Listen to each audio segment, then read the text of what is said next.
I'm shot! I've been to many scenes of officer-involved shootings in my career. Where is he? Get my gun! Hey, no! I have never seen anything like this, ever. In the afternoon on September 7th, 2024, Corporal Ty Simcox from the Colorado State Patrol pulled in between two barriers on the median of US 36, just outside of Denver. According to news reports, this was a known safe spot for State Patrol to park. Simcox pulled into the spot to do paperwork. However, it wouldn't take long for this uneventful task to abruptly turn deadly. With no time to react, Simcox was shot at by the driver of this slow-moving truck. One bullet hits the dash camera, disabling it. A bullet also strikes Simcox in his right forearm. Reports indicate that the first shots fired came through the back passenger side behind the officer's point of view. Looking closely, you can see the bullet exit through this seat towards the officer as the shooter drives by. Having been effectively ambushed, Simcox was not able to turn his body camera on right away. Acting quickly, Simcox calls for backup, wields his pistol, and swings behind his F-150 patrol truck for cover.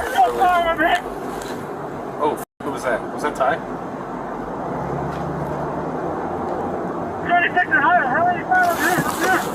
This officer, Norman Aragon, quickly responds to Simcox's emergency situation. As it just so happens, Aragon is a new recruit who was recently trained under Simcox himself. As Aragon rushes on scene, Simcox rushed to the back of his F-150 patrol vehicle and armed himself with a handgun. However, using visual indications, the shooter appears to have pulled over roughly 75 yards down the road, and reports share he continued to fire at the officer from that distance, using a handgun. This prompted Simcox to run back to the inside of his vehicle to receive his rifle, which would be more accurate for shooting long distances. Notably, Simcox also flipped his sirens and lights on. This action automatically triggered the rear, dash, and body cameras to begin recording. The loop recording feature utilized in police cameras allows the camera to recall moments before the officer starts recording, allowing us to witness the shooting even after parts of the dash camera had been shot.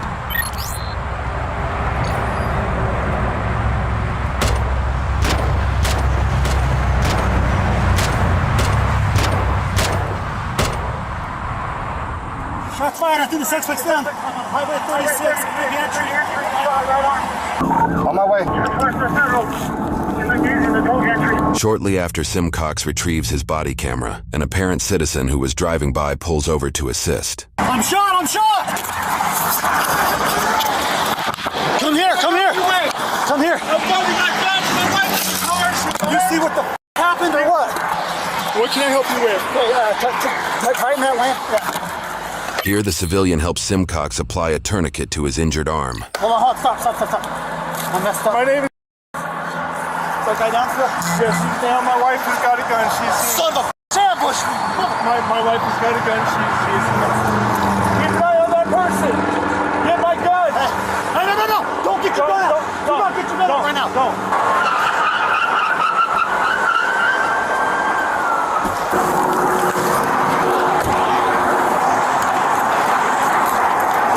Where is he? Come over.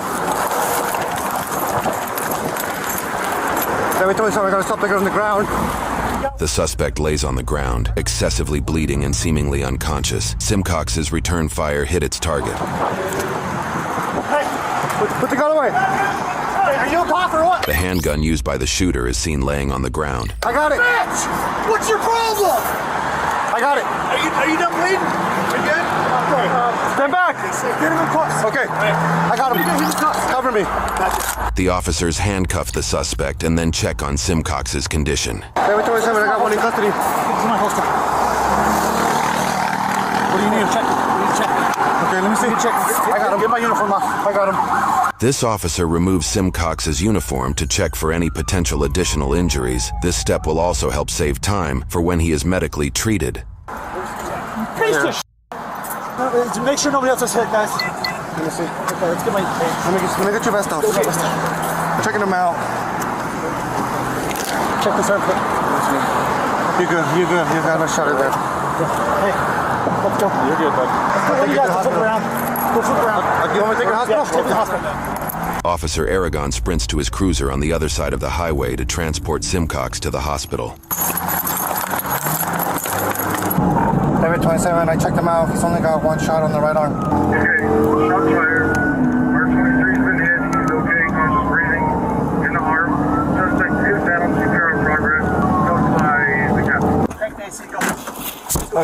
Beacon. I got our 23 on board. I'm en route to Denver Health. I got you. Move! On the shoulder. Changing the tone on your sirens. This is on full end. Yep, full blast.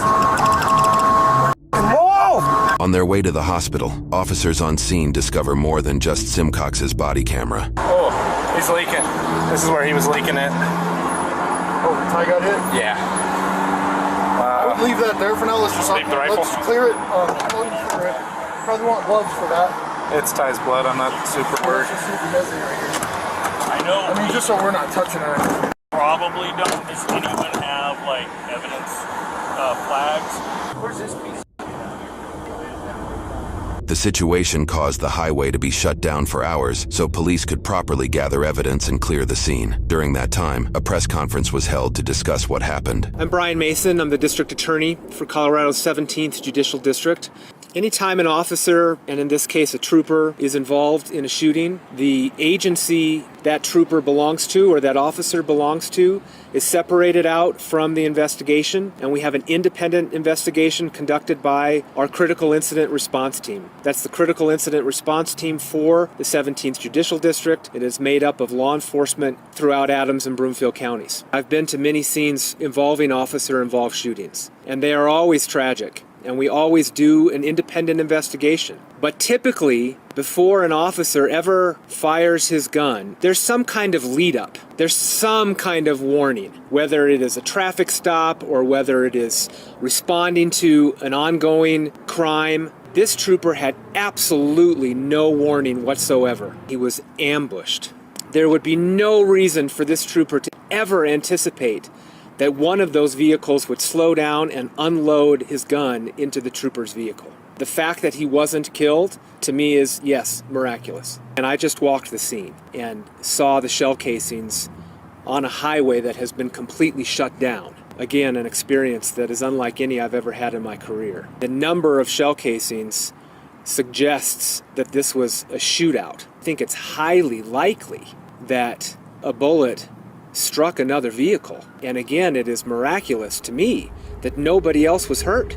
Reports at a later date indicate at least one bullet struck another vehicle. It is not currently publicly known which gun the bullet came from. My name is Colonel Matthew Packard. I serve as the Chief of the Colorado State Patrol. I will tell you very directly that our member was targeted today by a man that intended to kill him. And that is shocking and unacceptable. But our Colorado State Trooper responded appropriately and swiftly and courageously, and he won today. That's what good does. Good and courageous people win over evil cowardice. And that's what happened today on Highway 36. He looked at the face of evil and responded appropriately. Weeks after the incident, Chief of Police Colonel Matthew Packard held another press conference to bring further transparency to the situation. I believe, based on current information, that Corporal Simcox was a target of opportunity. I think this shooter saw a patrol car, and that's the one he decided to take shots at. I am pleased to share with you Corporal Simcox continues to recover. I could not be more proud of that man. We expect a full recovery as he continues to come back for this. He did send me a statement that I'll read. I feel extremely blessed that I'm alive, and I'm very thankful for the support and prayers from everyone. You know, when you see Simcox firing multiple times from his rifle right there next to his vehicle, clearly toward the suspect, I mean, you're in an area with moving traffic and other people. I would imagine clearly he's not just firing at random. He had a very targeted approach, but can you speak to what that training is when you are in a field of moving vehicles, but also bystanders and people? I appreciate the question. So when we teach firearms, in fact, every time we're at the range, we go through the firearm rules, and one of those is to be sure of your target and what is beyond. And as you're taking aim and firing your weapon, that you're accountable for every single round that leaves that weapon, and then to have a backdrop that you're comfortable that it's safe to fire upon. And I can't speak specifically to how that analysis went with Corporal Simcox. Following his training, he would have been aware of that, what was beyond. When people see a state patrol car, whether it's in the center meet of Highway 36 or on an overpass in rural Colorado, that people tend to drive better. And that's really what the mission of this organization is to encourage safer driving. You can't just pull back and hide at the office. We have to be out there to provide the service that we provide. And I will tell you this, as I left the police department to head back to our office that night, what I heard were state troopers making traffic stops and working. And I tell you what, that's incredible to me.